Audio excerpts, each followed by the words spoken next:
John, 2 days on from the Burton game, have you got any further reflections after analysing it?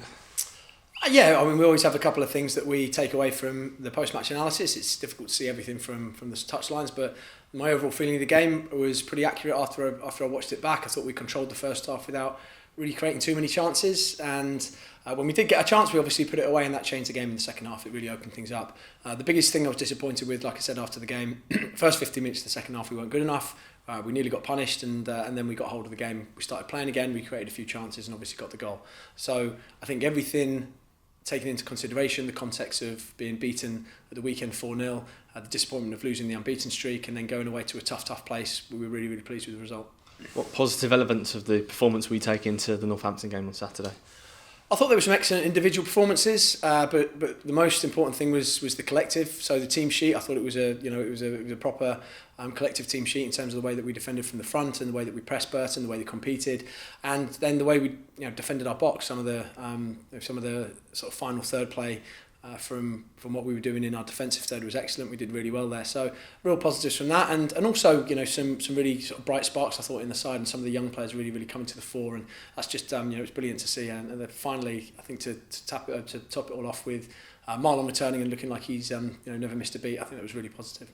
What sort of threats are you expecting Northampton to pose?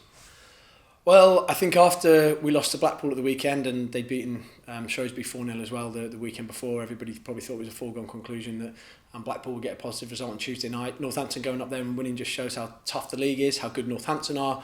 They've won 3 on the spin and they've carried on.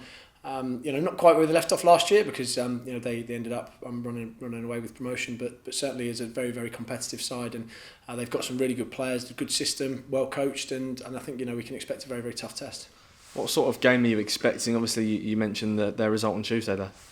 Yeah, Northampton like to play. They've got some really good players in there, and they've got a lot of talent in the squad, to be honest. So I expect a pretty good game of football. We'll obviously go and try and play as well, but I think it's two sides that we were in form until the weekend, but we've got back on it on Tuesday night, and they're certainly one of the form sides in the league, having won 3 on the spin. So yeah, really competitive test.